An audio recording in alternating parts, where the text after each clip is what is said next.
back, everyone, from the coffee break, and I'm very pleased to invite Nava, who I think probably needs no introduction in this community, for our second keynote talk toward measuring viewpoint diversity in news consumption. Thank you very much for having me and for the introduction. So those of you that know me might not know that I'm in the Netherlands now. I'm in Delft. Those of you that don't know me, welcome. A bit of where I position myself research-wise. It's always good to know what people's biases are when you first meet them. So I put myself squarely between human-computer interaction and AI. There's actually a community for this. There's Intelligent User Interface community. And you can see that right in my community service at IUI, but also obviously here and at the Recommender Systems community. But I also review for classical AI and classical HCI communities as well. Now, if you look at the domains I've studied more recently, they're quite broad, but today's talk's focusing specifically on use. So what am I going to talk about? Well, I'm going to be talking about the notion of diversity of content and why I care about it. I'll be talking about some measures of diversity, and I'll talk about different ways of applying that diversity, and some really cool ongoing projects in relation to the notions that I introduced. So hopefully, most of the people in the room know what a recommender system is. Chances are that you will have used it in some context in your life. This is a system that looks at your previous behaviors or preferences and tries to learn what you might like in the future. But the domains in which this happens can be very varied. They can be things like movies and music. And here you can see that maybe this is not as life-altering as it might be for other types of recommendations as you would for news and job recommendations. So if we look at this on a very superficial level, but to have the intuitions, a user identifies one or more objects as being of interest to them, and then the recommender systems uses a notion of similarity, and I want you to remember that idea of similarity as we go through the slides. This notion of similarity is very important for predicting what a person will like in the future. Now, the way that the similarity is computed is very different for different recommendation algorithms, but this is something that is kind of central to a lot of them. Okay? And once we have this notion, then we can rank all the various options, avoiding choice overload, hopefully, and then filtering out the ones that don't make the rank. So let's look at news in particular. Why might we want to recommend news? Well, maybe it increases the revenues of the news providers themselves. Or it could improve the coverage of the articles. There are actually entire article deserts where articles are written that nobody ever reads. It's a very sad fact in the world, right? It might just contribute to user satisfaction. Users go to the system and discover content that they might not have discovered otherwise. But there are also some really big detriments that we can see here. So one is the long tail effect or the Matthew effect. So the rich get richer. Articles that get recommended more and more, but articles that never get recommended to anyone never get seen. Well, we also know this notion of filter bubbles, the fact that once you personalize for people, you have a notion of similarity. So the things that you get are the people that you have things that you have consumed in the past. You're getting more and more of the same thing, and you're not being exposed to new content. Again, this is not so much a problem for music, it is a problem for news. Then we also have other issues like demographic biases. Do people for different backgrounds get different types of news? Are they exposed to different fundamental information and mean that they move around the world with different reference points than they do? Now, one thing that I think this infers or leads to is that there's no diversity in terms of representing viewpoint. And one of the points I want to make today is that there is a difference between topical diversity and viewpoint diversity.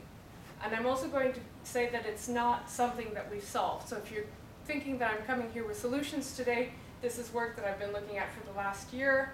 So I'm being a little bit risky here, but I thought a workshop would be a nice place for us to have a discussion about where we could take this kind of work forward as a community. All right, so there isn't much of an idea of what a viewpoint diversity looks like, and it means that people don't have a lot of voice. So a lot of points of view are just not being represented when we don't have viewpoint diversity. And how can we have a democratic deliberative process if people don't have access to the richness of information that they should have access to?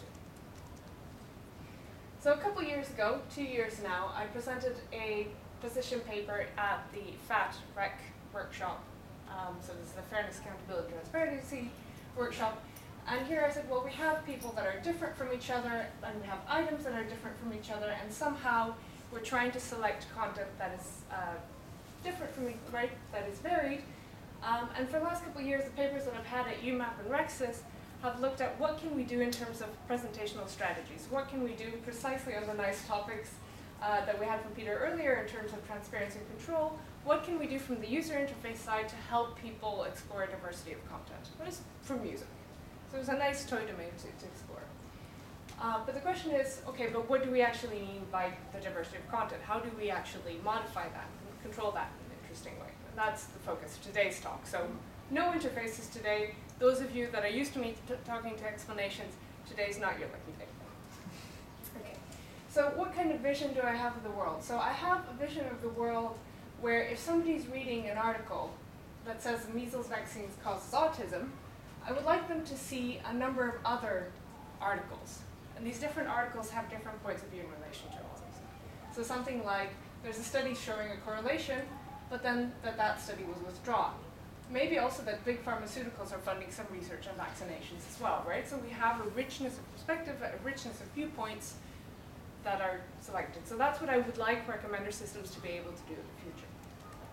Now, if I formalize this a little bit more, I want to think of this as increased coverage for individual readers, so a bigger variety for each individual readers, but while considering the system reputation as well as the polarization of views, right? So you don't want to go too wide or too diverse to the extent that you're actually showing, say, highly radical content.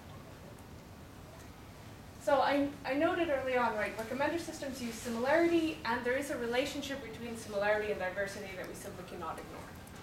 Right, so on the one hand, we have recommendations that are relevant but over-tailored, and on the other, we have things that are novel but risky. Right? And that's single dimension effectively that we're looking at. So if I go to Amazon and I buy a rubber duck, right, these are the kind of things that I'm going to get. Highly relevant, not novel. Right? My tenet here is that recommender systems have the potential, however, to both increase and decrease the diversity of content. They don't have to maximize on similarity necessarily in this way. And I also am under no illusion that it's just based on the algorithms. Algorithms do contribute to polarization, but humans have biases as well. We'll get to that in a moment. And for that reason, the perceptions of diversity are going to matter just as much as the diversity measures that we have. So, I was saying there's different things that are causing these biases and lack of diversity. So on the one hand, algorithmic biases. So we know in recommender systems that we have things like birds of a feather and portfolio effects, so similarity scores tend to group together. We also have issues in the training data that we have. So in language, right, we see that there is an issue with implicit bias. So we have things like gendered language. So we're translating a doctor, they are a doctor, it will be he is a doctor by default in translation without ever indicating a gender, right? That's something that we've had to fix over time. Similarly, when we have language descriptions of images, such as this one here, we have a woman and a man talking to each other. We have descriptions such as the hot blonde girl and the angry boss. Right, there's nothing in the image that is actually conveying this information. So Jana, back to your talk this morning, right? If we're trying to get algorithms that automatically detect this and they're trained by this kind of human-generated summaries, we're going to have issues as well. And finally, we care about what happens in terms of outcomes. So the notion of disparate impact is the fact that if people get different information, we might also have different consequences down the line in terms of decisions that are being made.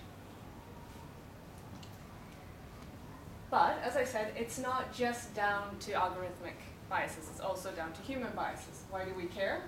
Well, we also care about confirmation bias, right? The notion that we often try to find information that confirms our initial point of view, and we very rarely actively try to find something that disconfirms our point of view. And I love this animation here. I've heard the rhetoric from both sides, time to do my own research on the real truth. Goes to Google, literally the first link that agrees on what you already believe. Jackpot. Right, so that's confirmation bias in a nutshell. So the person hasn't gone out of their way to find disconfirming information. So if we on Facebook or on Twitter get information that confirms what they've used through algorithmic bias, we exacerbate that without searching further for it. Then we have a notion of latitude of acceptance and rejection. So if things are quite close to our initial points of view, we're willing to accept them, but if they go past a certain point, if they're just too distant from our initial position, then we not only reject it, but there's this notion of backfire effect that we might become even more extreme in our point of view. I should add that at the moment the results for backfire effect are mixed. It's actually a difficult effect to replicate, but it has occurred at least in some instances.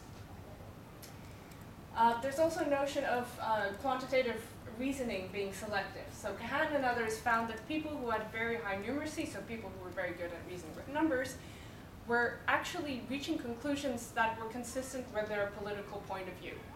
When the issue was not something that would be colored by their point of view, they made the right choice, but if there was something like gun control, I think in his examples, then they would somehow magically reach the wrong conclusion if it concurred with their point of view.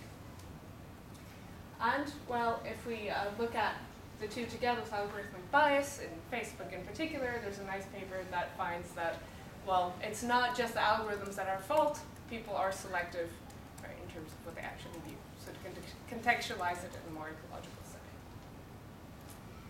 So why do we care about diversity in reaction to this? Well, we see that it has some benefits. So it increases user satisfaction in recommender systems.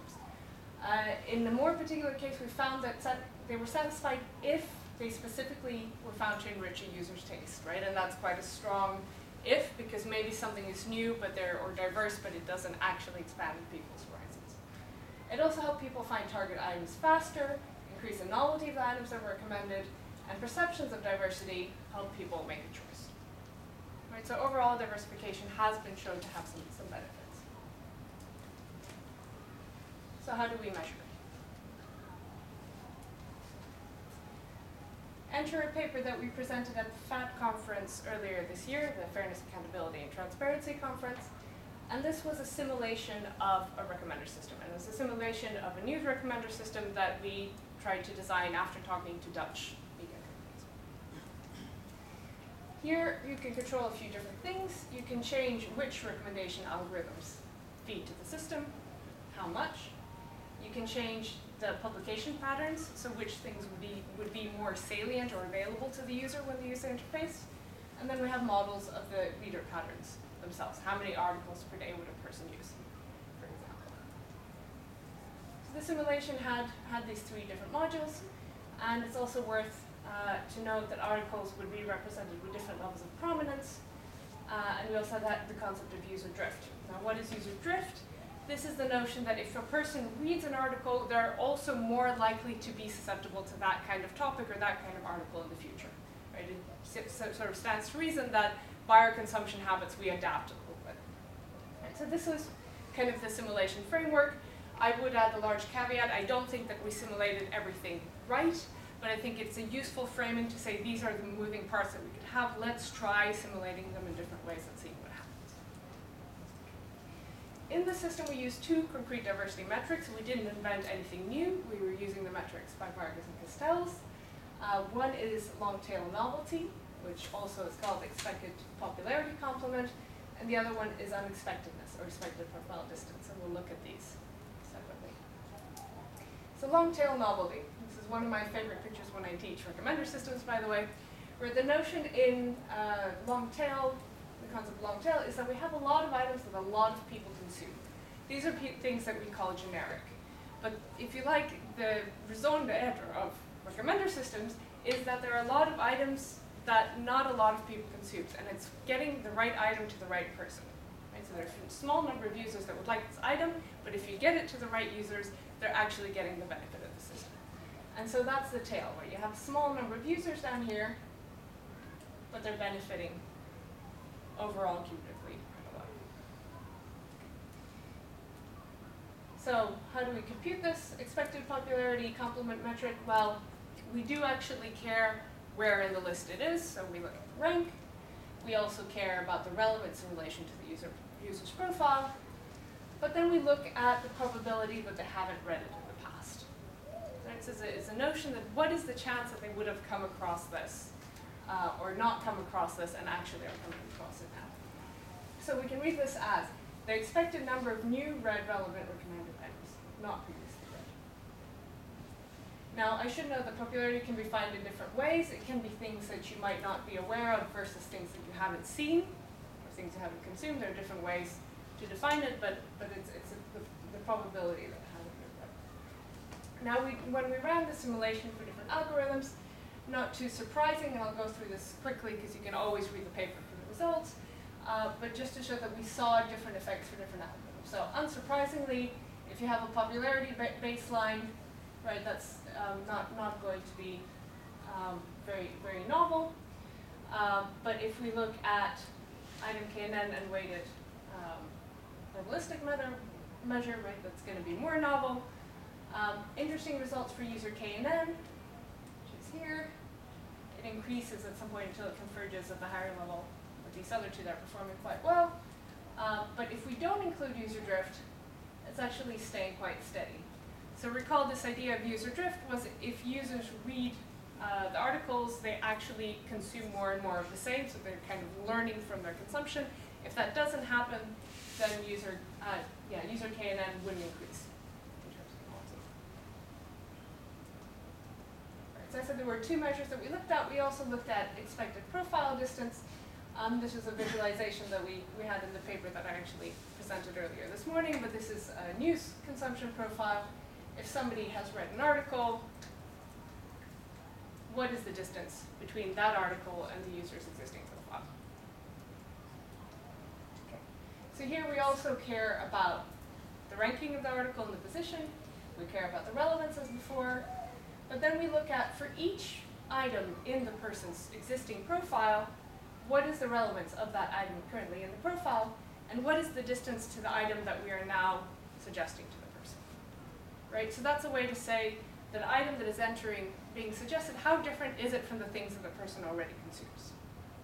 How similar, how different is it from the items that the person already consumes? This is probably a little bit too much detail, but here we had a very simple feature vector of the articles based on the genres of the articles. We fitted it on, we fitted the TF-IDF on a two-dimensional space, and we got probabilities using a Gaussian mixed model, and then we got a cosine distance between them. But when we were looking here at the distance measure, right, you need to have something to compute.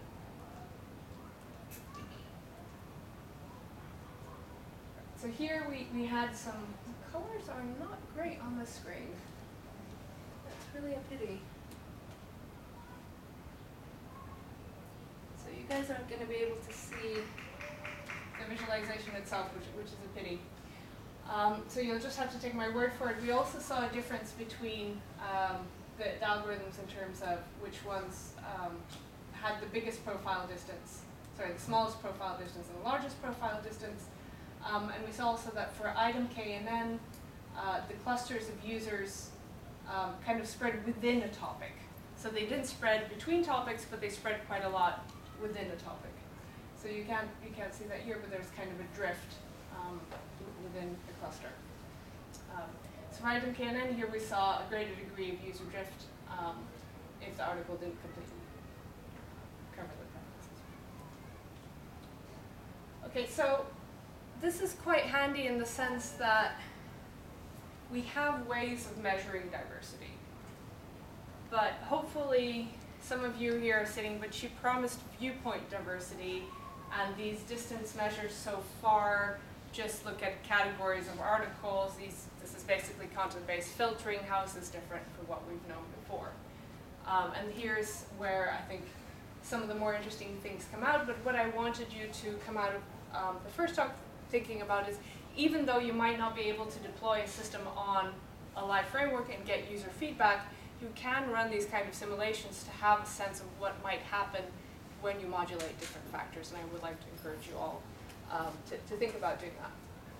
Okay, so for applying diversity, there are a few different things I've done, but before that I think it's useful to have a quick refresher of some of the methods that are out there.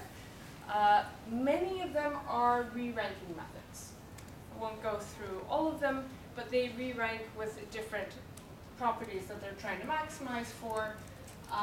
Might be trying to spread across different topics, or address different aspects of a query, right? But they have ways of ensuring diversity. The odd one out here actually is latent factor portfolio, and here we learn latent factors and patterns in terms of how people consume topics and try to diversify in relation to these. So you kind of say, okay, these are the factors, let's pick out from those. Let's see if I have no. So issues here being that while these methods have the potential to represent viewpoint diversity, nothing inherently in them does.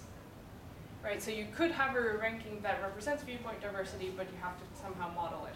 And if you're training it on latent factors, you're very much shaped by the patterns of people's consumption in the past. If our problem is rich get richer, and the rich are rich and the poor are poor, using previous behavior isn't going to help us ensure diversity. So the notion of re-ranking, I think, is something that we need to introduce to understand these a little bit better. The idea is that you already have your recommendation list kind of given by order of relevance. You have your top 4 candidates, and you have 3 candidates that are omitted from view, let's say. Right? So the person sees the 4 things as ranked by relevance. What re-ranking does is that it swaps out a couple things according to an objective function. Right? And so the default that we have here is doing it by query relevance. The query is what drives it. This is coming from traditional information retrieval. And often this might be something like click-through or popularity. And in the case of latent factors, right, this is going to be in terms of previous consumption behavior. So what I'm trying to work here is towards novel methods of diverse selection, as well as novel algorithms, and moving beyond just relevance. So if we take one of these methods, we can actually think of re-ranking in a way that both considers relevance and diversity, but define diversity that considers viewpoint. What MMR does is it has a linear weighted objective function. So you have a recommender system that is already giving you the recommendations. We call the list as extended, right? You already have recommendations, but you're changing the order a little bit. So you have an initial list that looks like this, and you swap out a couple items.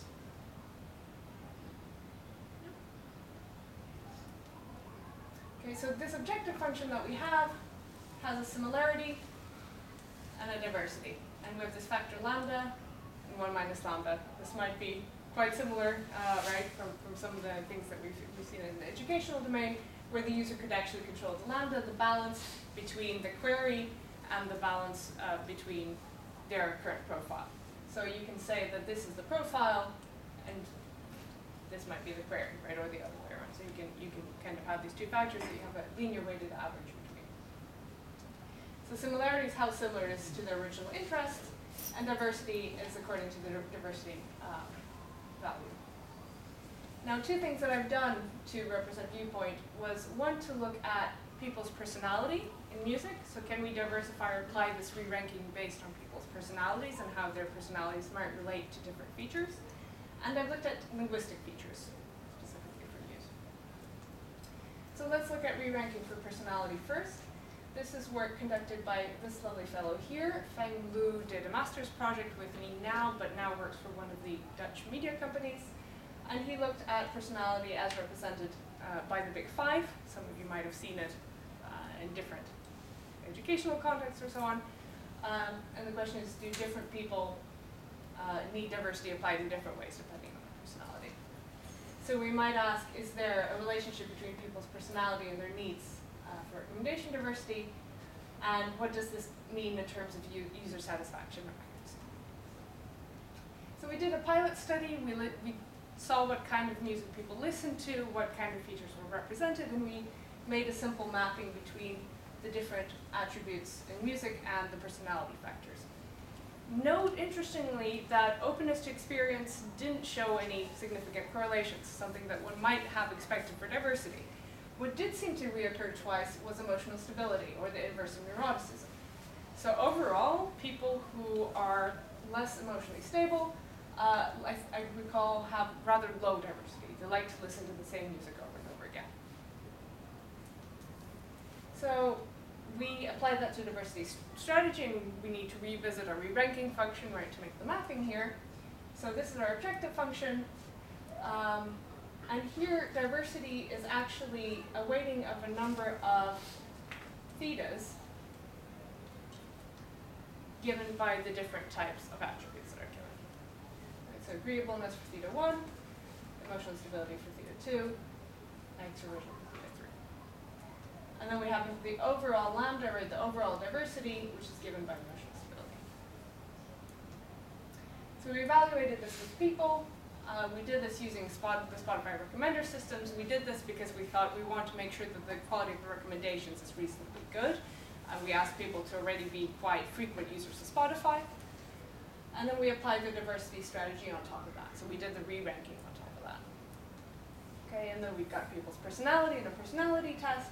And we gave them 2 lists, randomized order, and tried to figure out how much they liked the 2. We also asked people's perceptions, both in terms of recommendation quality and perceived diversity, and we used the rescue user-centered framework for that. Minor comment, we looked at offline measures as well. Worth to note that the re-rank list has both higher precision and higher intra-list diversity, so diversity within the list themselves. But more interestingly was when we asked people which of the lists they preferred, right? What was the quality, what was the perceived diversity, and what was the user satisfaction? The green bars, the re-ranked lists, are consistently doing better. So this kind of diversification, or this kind of re-ranking based personality, despite being based on very small pilot studies, seem to be already performing quite well. Okay, so what did we learn from that? Well, we could design a distance measure for diversity using people's personality. We did that using an existing re-ranking technique called maximal marginal relevance, or MMR for short. And in an offline evaluation, we found that diversification personality results in higher diversity, and that people were generally more satisfied with that. So that encouraged me to say, okay, there seems to be something worth looking at here. Let's see what we can do with news. So now there are a number of collaborations that are growing. This particular piece of work is together with Blendle. Blendle is a news aggregator, so it's not just one news source, it's a whole bunch of news sources put together. And their mission is to give people personalized recommendation lists of news. So you can see why they might be interested in diversity, making sure that that list consists of information that is of high quality and gives as much information to the people as possible. But there are also a number of other collaborations going on, including with FD Media, Press Group, and Twitter, looking at information diversity in general. So here we also developed a distance function using MMR in a similar way, but here we use linguistic features and the metadata that Blendle already had on the articles that they had. As an external resource, I used Luke, so it's LAWC is pronounced Luke, which is effectively a glorified dictionary. But this glorified dictionary has a lot of nice properties. So some of the features are represented here, for example, emotional tone. So this is what one can think of as sentiment. It represents both the intensity but also the polarity of sentiment in a single feature. So it's quite handy to be able to extract the two from articles. There's also the notion of clout. So if the person is speaking from a place of authority or someone who is a bit more anxious or tentative in the way that they're expressing themselves. So you can imagine that articles that vary in terms of these dimensions might also represent different viewpoints. Now we did look at a corpus. So it was 19,000 US articles from 1 month of data collection on a specific topic. This is important. We ensured topical relevance. All the articles had to be about tax reform, but we wanted to make sure that within that topic we had a diversity viewpoint. So from there, on tax reform we only then had 386 articles, but 17 diverse news outlets. And so we said, for all the articles, how well distributed are these different features that we can get from Luke and all these different features that we can get from Blendle? Not in scope here to discuss that, but just to say that the features that I just showed you seem to have a nice distribution and could potentially be distinguishing. So we composed a distance function that was a linear weighted average of both these Luke features and some other metadata from Blendle. So they have features like gravity and complexity and feel, but we also had features of LDA and channel that we use later. So the idea was to look at a weighting between these two. This was solely based on our intuitions, right? We didn't have a strong sense of what the weighting should be from the literature. We just said it seems like some of these will be more important than others. But obviously we needed to get a sense of, did we get this right? So we evaluated it with a grid search. So in the grid search we had all these different weightings. We had different step sizes and we checked for the different weightings. And we evaluated in terms of a different diversity measure based on channels and topics. So this is some other kind of topical diversity. And then we conducted this in intervals 0.2 for each parameter, so quite a few different combinations. So you can see that they're actually not too far off the optimal one that we found. And it is worth saying that in that search, the diversity that we got was actually lower than the handcrafted settings that we had. So maybe the handcrafting settings weren't ideal, but it kind of shows that we weren't too far off track. Yeah. Right, but okay, it's great that we can diversify the content. We think we have diversified on Viewpoint, but what does this actually mean in terms of users? So what happens? Can we get people to read these? I should add that all of this work was conducted within a week. So in the Netherlands, so when I say all of this work, this linguistic feature diversification work was done in the week. In the Netherlands, we have something called ICT with industry. Companies work together with academia. We have a problem that we formulate before the week starts. We get a whole bunch of PhD students and postdocs to work together. It's a hackathon. We have a well-formulated problem. We get as far as we can with it. So this is kind of what came out there.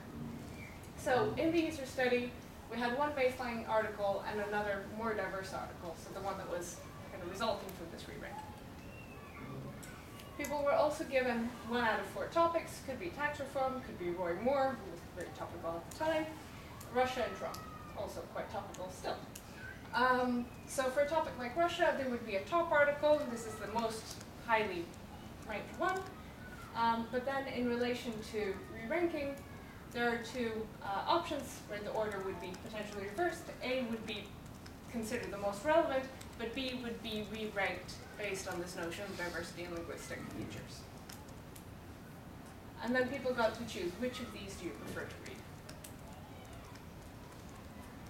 So we asked people a couple questions in addition to their preference between the baseline and the diversified list. How closely do you follow US news, right? This notion of expertise seems to come again and again in user modeling, so we can't ignore it. But was this a difficult choice overall? What did we think? Well, we thought that people will pick the baseline. It's most relevant. People don't want to diversify. But we thought, well, if people don't read the first one, they will probably read the second one. People who are experts in this sense will use the baseline, so they won't want to diversify. But people will find the decision difficult, right? It's not necessarily going to be trivial for them to do this. Again, we did this in a week, so no massive samples. And you can see there's a gender bias in computer science, speaking of a fairness workshop, but reasonably good balance between the topics. First question, did people pick the baseline articles? Yes, 2/3 picked the baseline articles. Encouragingly enough, though, 1/3 still went for the diversified one. If they didn't like the first one, were they most likely to choose the diversified one? So if you can see it's a high interest, it's the baseline, but as the interest goes down, the diversified percentage also goes up. Makes sense. How about expertise? Well, people that follow the news seem to go for the baseline more often. People who don't follow the news are more willing to diversify. Okay, so the more fixed you are in your views, the harder it is to move along. Was the decision difficult? Actually, not so much. So not only are people in their filter bubbles and they become experts, they become even more in their filter bubbles, but they're quite happy to stay there. So what did we learn? Well, here we had a distance measure for diversity using linguistic features. And we used an adaptation again to this re-ranking technique. It seems like offline we can say this seems like a quite good thing to diversify, to distinguish between articles. But when we look at people, there's an issue with user acceptance, right? And so users' perceptions of diversity need to be tackled together with these algorithmic solutions, which honestly is what I was saying from the very beginning, but I was open to be disproven. So I was trying to burst my own confirmation bias, I just didn't manage in this particular instance. So, what can we learn from all this talking for me before you all fall asleep? Well, re-ranking seems to help with diversification as well as acceptance, at least in some issues. But for news, we have to worry about data space and perceptions a bit more than we would say with music. So what are we doing next? Well, let's be honest, these were nice exploratory studies. I don't mind having done them to do the more interesting work, but I think it's time now to start looking at larger samples. Now that I'm in contact with the Dutch media, I think there's more possibility to actually put things on their platforms, and we got a grant to work with Twitter directly, so there's some more scope, I would say. I am encouraged to keep working with re-ranking as a method. I don't think we necessarily need something more complex for now. But I do think that we need to think about the enrichment of features. So I've started working more and more with people that are experts in crowd computing for eliciting the metadata that we might need to support this kind of re-ranking. And I do think that there's a future beyond re-ranking. I think there's ways that we can define diversity through the ratings themselves. I would say this is out with my own scope of expertise, but definitely interested to work with people that are going in that direction. And I said perceptions matter. Our XCUM paper earlier today does look at user profiles and dealing with people's blind spots. So how we can help people self-actualize and say, you know what, I want to burst my filter bubble, help me. So different ways of doing that. And shameless self-advertising, we're hiring. Our PhD position that we opened got filled. It's a PhD position with IBM looking at diversity metrics. But we do have this Twitter project that we're looking at diversity measures for Twitter specifically. So we're looking in particular for someone working in natural language processing to fill that. Probably looking at something like 2 years there.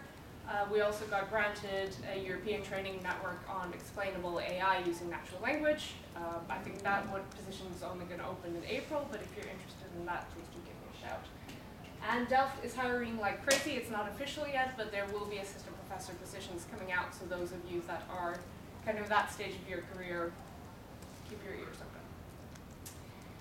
Now, it's a lot of work. It's been an intense year, and I couldn't have done it alone. So gratitude to the people that have my back when I most need it. Some postdocs.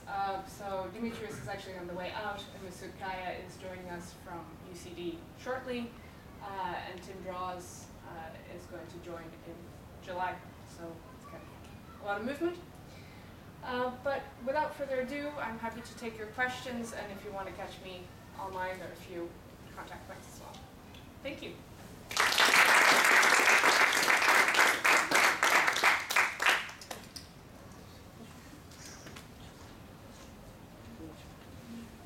So you mentioned some simulations, and then there were some iterations which I didn't exactly follow. So what happens at these iterations? So you giving out recommendations, and then people click on select. Yeah, so you can kind of think of it as a day. So in that day, a user got exposed, where a certain number of articles got recommended, they had a certain level of prominence, and this is the level of reading that a person does in a day. So what would have gotten seen, what would have gotten consumed. And then the next iteration is basically recommending again, because you have new data to train on.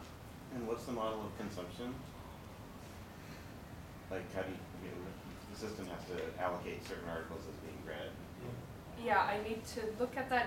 We looked, I think it was the probability distribution based on a few articles that we saw in terms of if people see this is roughly how many articles people read on average, this is the distribution that you have over it. Something along those lines. So and what was that control? So you showed like user KNN going up, but if you control for something, then it's flat? Yeah, user drift. So the idea is that if somebody reads an article, then they're also going to read more articles like that in the future. Without user drift means that they're going to have a static profile. They saw the article, but they're not going to get influenced by what they actually saw. So you force that, the user drift, the parameter? Well, we look at behavior with and without. Okay. Yeah. But how do you distinguish it from the hot topics? I mean, he's reading about something, and then there's a hot topic, not related. It's not the drift. It's a hot topic. So hot topic is represented by prominence. So you have articles that are more prominent than others. So this we said certain topics are going to be more prominent. It's the way we modeled it, or you can model it differently. But the drift is more, if they read about a hot topic, are they then going to be reading more about that hot topic in the future, which is different, right? It's one is that they read it, and the other is what happens after they read it. Does that make sense? No. maybe you can rephrase your question. And we can, no.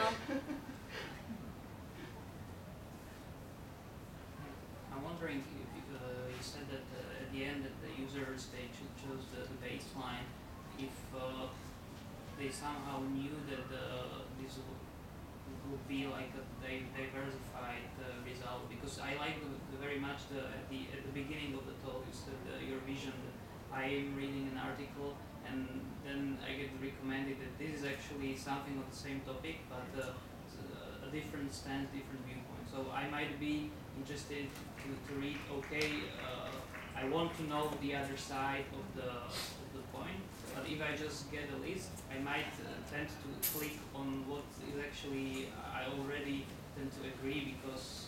Yeah. So in that study, we didn't want people to know which one the diversified was, just to see kind of if people would lean toward their filter bubble.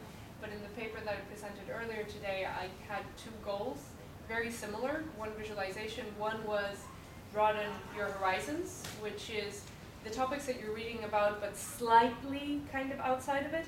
And then there's the explore down exploring, which is show me something I just have no idea. It's just totally not like this periphery of my vision, and I don't know about it at all. And whether setting these two goals led to different reading intentions. And the answer was yes, right? So those different goals led to different reading intentions.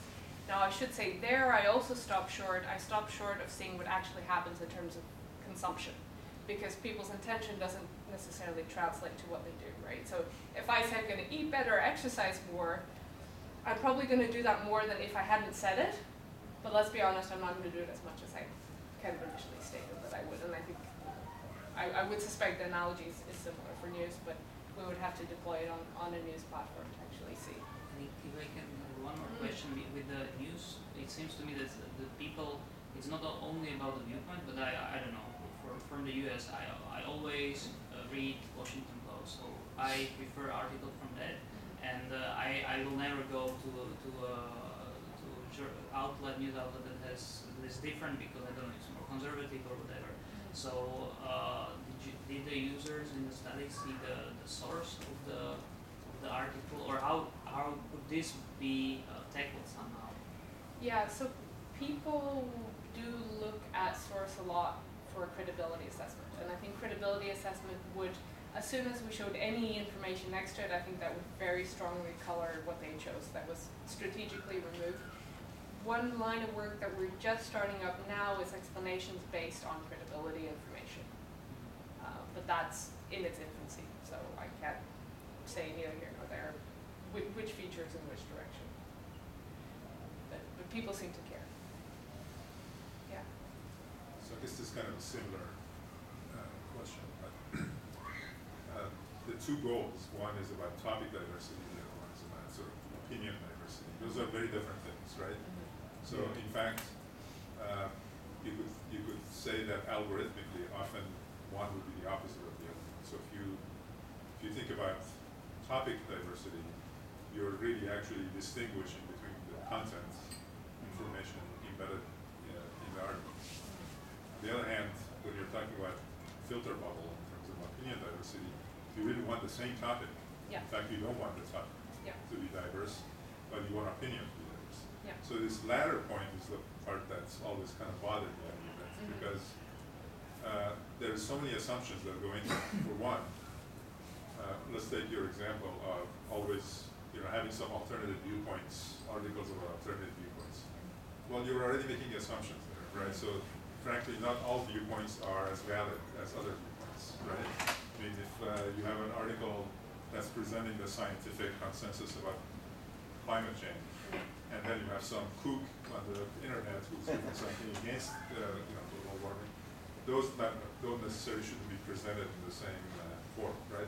So credibility becomes a critical factor there, but also the fact that that kind of diversification requires a lot more work than just looking at different content of the article. So how do you tackle it?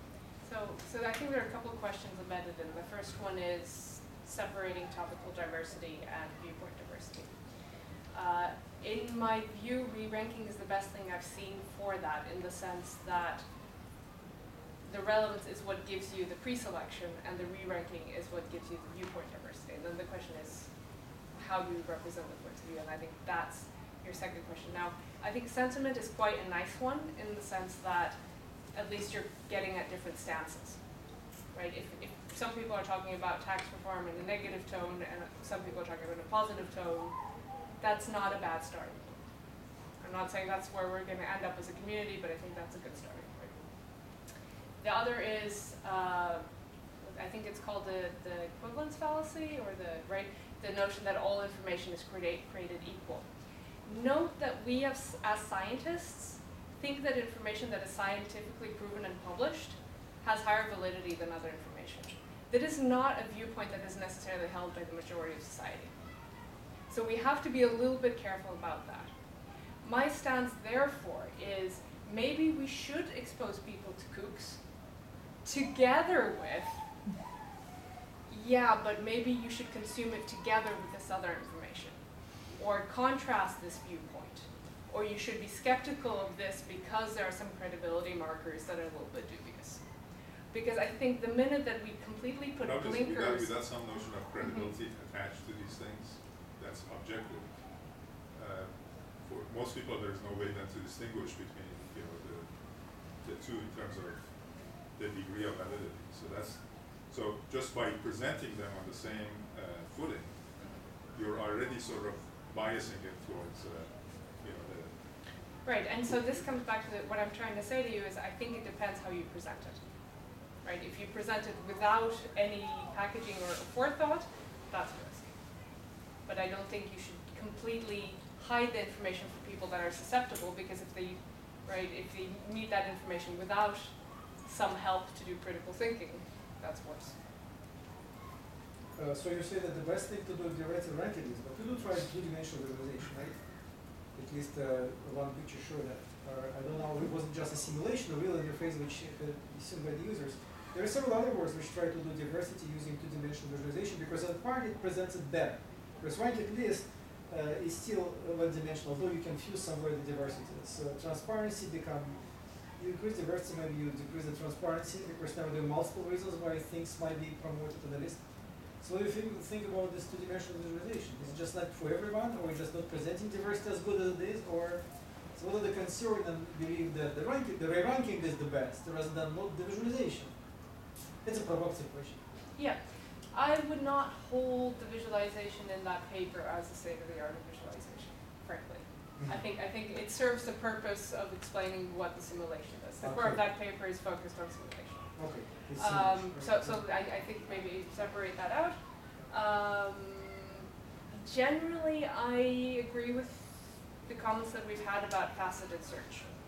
So I ultimately think that when we look at viewpoint diversity, we're also going to get a pluriformity of ideas of what viewpoint diversity is. So maybe for some people it's by sentiment, by some people it's by geographic region, by others it's whether or not it's spoken by someone with a level of expertise. And so I think having different controls for that, you might have a multi-dimensional visualization of that. I could see the translation there to what you have done, what I've done with Katrine Reber in music recommendations, but that's not the work I presented now. Yeah. So when you talk about beyond re-ranking, what are the ideas about going beyond that? Is it multiple lists or visualization? No, so there is an intuition that there are algorithmic approaches that would see patterns not only within users but across users in relationships with items. But I'm just saying there should be an area there. I'm not saying more than that.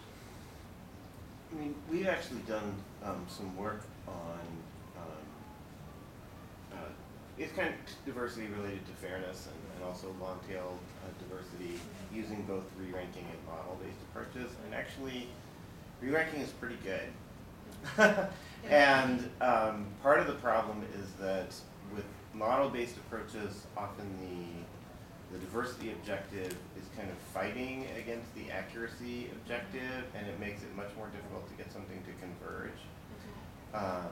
But something else perhaps worth looking at is learning to re-rank. So actually, going beyond kind of these,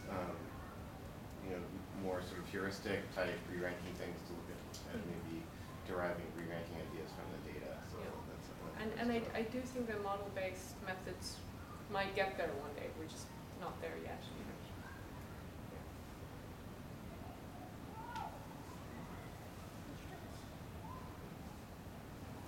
Okay, thank you so much. Very Nava. nice questions. Thank you.